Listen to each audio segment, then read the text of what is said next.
Hi guys, Nothing to Prove here. Today's a beautiful day because any day one can be out on two wheels is a beautiful day. Yeah, we're taking out the Urban Motard. Say Urban Motard, what's that? Well, Ducati has 5 of the 803cc Scramblers, and this be one of them. The other 4 you'll see here. Say Urban Motard, what makes it the Urban Motard? Well, they have a handlebar here, they have a flat seat here, they have the high mount fender there. Also, look at the spoked wheels. Yeah, loving the spoked wheels look there, Ducati. But mounted to those wheels, yeah, Rosso 3s, the Pirellis, yeah, loving those. Also, they really help with the turn-in. Tank graphics, number plates, those are the main differences for this Urban Motard. And I would not ride this bike like a Motard if I were you, because you're not quite high enough off the ground. I tried it in one of the corners, not a good idea. Your heel touches down right away. So you ride this thing like a sport bike, even though it says Motard. Now, also you can get the 1100 Scramblers. Ducati has 3 of those that you can take a look in the 1100cc. But my favorite seems to be this. I like this better than the 1100. Say, what do you mean? What's the difference? Well, let's take a look. Basically, weight and engine is the difference. But let's take a look at how this competes in this retro classic custom group. So you can see here, I have these bikes arranged by weight. And the Ducati here is right in 3rd place there at 196. What's beating it? Both the big and little Yamaha XSRs are beating it in weight. And then you kind of have the other half, the heavier weights there. Of course, the Kawasaki, and then the Triumph, Moto Guzzi, and then the heaviest of all is the Kawasaki W800. Now, right next to the weight column there, I have the engine size. You can see there. There are 3 air-cooled bikes. So if you're looking for a retro classic custom in this middleweight group, there's only 3 to pick from here.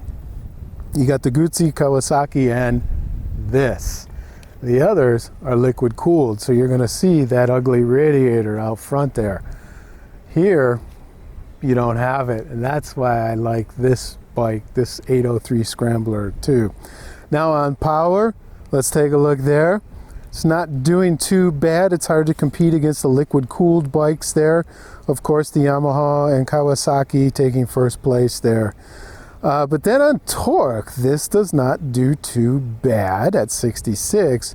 But if we compare air-cooled to air-cooled, look at the Moto Guzzi. It's a little bit bigger motor, but it's also a little more torque. So, also with the engine layout, take a look there. There's all kinds. Everybody and their brother. You have an inline 2, a 3, a V, inline 4. So there's every engine configuration under the sun that you could want. So if that's big on your list, just go by engine configuration and then you can get the bike you want. Now, those are the numbers, those are the power numbers. How does this powertrain feel on the street? The power on this motor is right around 3. It starts to come on, and then at 4 it's doing good, then 5, oh yeah, then 6. So for an air-cooled 803cc motor, this is doing fairly well. You know, what are we talking, 72 ponies, 73 PS. And here, let's do a roll on from 1st gear, shall we, and see how this power is. Oh, not bad. Not bad. Yeah, you got to get it up there. You got to get some RPMs in her to get this thing to move, to feel those 73 ponies, 72 ponies. But overall, I love that there are no hiccups in this rev range at all for this bike. So this powertrain, yeah, and there's no quick shifter on these guys, on this one. And but overall, I'm loving this free wheel spinning air-cooled 803 small 90-degree V-twin. And the vibration in the foot pegs is, yes, it's there, but it's minimal. So I'm enjoying this, and yes, it's in the handlebars too, but it's minimal. Of course, once you get it below $4,000, then you're going to feel it. Yeah, what are these guys doing? Don't know. But overall, with this powertrain, it's I'm giving it 2 thumbs up, guys. You see me thinking there. It's good for what it is, air-cooled and 803cc. So, and it does have a little bit of torque down low, which I like. Not as good as the Moto Guzzi V7 torque or the Triumph 900 Street Twin torque, but still good torque. So, and this is why I think we have to understand the reason why I'm going to give this 2 thumbs up is it is air cooled. If this was liquid cooled, no, then I would not do it, guys. Let's come up to the suspension. Non-adjustable KYBs there, 150 millimeters of traveled upside down forks. What do you notice is missing on this side of these beautiful spokes though? Yeah, there's a 330 mil disc over there, and yes, it is a 4-piston radial mount Brembo. So that is nice. Yeah, look at this nice high mount fender there. That looks so cool. And coming back there, 150 mils of travel of the spring on the other side there. 1-piston Brembo on a 240 disc there. Now, how does this chassis that's been around since 2015 when they came back out with this feel on the street? The rear brake it requires a little more pressure than I would like to give, but it's a single piston, so it's as expected. But the feel and feedback, see right here, yeah, I can tell just how much to give it before the ABS kicks it in. Let's try it again. Yeah, there. Wow, you really got to press a lot of pressure on that rear brake. But the feel and feedback is good. And now the front brake, let's try that. Same scenario, but the feel and feedback is good though. Although it's a single disc on the front too. It's a Brembo 4-piston, but it's a single disc, so of course it's going to require a little more pressure. That's par for the course. Now the suspension is working just nice. Wow, you can see here I'm on a perfect road here. But I was on a bumpier road back there a little ways ago, and it was doing just fine, coping with the bumps. And for a non-adjustable, maybe I would take a little bit off on the preload setting, a hair or two, maybe 1 click or 2. But all in all, this chassis is set up for my frame, and I'm 80 kilos naked, probably with all my gear, add another 5 to 7 kilos, so and then my camera equipment, so I'm probably pushing 90 kilos, which is what, 190 pounds? No, that's 200 pounds. So I'm at 200 pounds here, and it's liking it. This suspension is liking my weight. So overall, this suspension, it's so nimble, so quick to turn in. It just boom.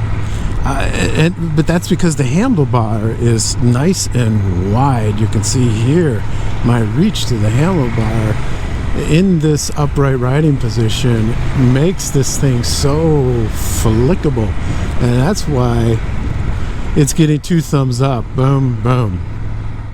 Ergonomics, take a look at this bike. It looks pretty good coming back here. You have the passenger grab rails there. Nice, kind of clean back here on the tail. Looking pretty good. Here's where you can adjust up here, your preload. 805 mils off the ground. It is a nice long bench seat, but passenger, not much room for a passenger there. 13.5 liter tank filled up. This weighs 196 kilograms. how do these kilograms feel on the street? The in-town manners are as expected on a bike this light and nimble, especially with these Pirelli Rosso 3s. They just love to turn in, and this wide handlebar. So you combine the two, of course. Well, the wide handlebar, lightweight, and these tires, these three things, boom, this thing will turn on a dime and dip in and it'll avoid anything. Now, also what I like to check when I'm in a little village like this is the idling, and it's pretty good. No complaints. Okay, they're a little, okay, I'm not going to use the word abrupt. It's a little quick on the response. But we're breaking this in. There's 200 kilometers on this bike, so give it a little time, and the whole chassis, the whole powertrain will loosen up a little bit, and then because I think that's what I was feeling is the backlash. There, yeah, now it's gone. I'm going faster too. So, but this in-town manners. Yeah, is this a city commuter, for example? Oh yeah, no problem. Yeah, with this upright riding position, yeah, piece of cake as a city commuter. 2 thumbs up, guys. Boom, boom. Controls and display, standard over here, standard over here. Here's your emergency lights there. Mirrors work like the normal Ducati mirrors. A very simple LCD display that got a gas gauge, got gear indicator back in 2019, finally on the 803s. So if you got one before 19, so 15 to 18, you didn't get the gear indicator or the fuel gauge there. And then your standard idiot lights down there. I do like how it's offset, and look at how they bring this cable up and around that. Instead of going underneath, they went around. Interesting. Now, how does this feel in this group of bikes? Does very well. I love the sound of this bike. Listen to this sound. That does not sound like an 803. Sounds very, very good. In my humble opinion, loving the sound of this bike. And overall verdict, yeah, this bike's getting 2 thumbs up. I rode the 2017 bike. I have a video of it oh boy, that's one of my first videos I've ever done. It's terrible. So if you guys want to see how I've progressed over the last 4 years, watch that video. Now, I don't recommend watching that video. Watch this one. Watch all the new ones. But it's the same basic bike as what I rode in 2017. So with some improvements. I do like the chassis. I do like the suspension on this bike. And also the Pirelli Rosso 3s on here. That helps a lot with the performance and handling. Would I recommend this, excuse me, as a first-time buyer? Yeah, sure, no problem. I hope you've enjoyed this review, guys. As always, ride safe. That's most important on the list. And number 2, guys, ride like there's nothing to prove. Take care. Cheers.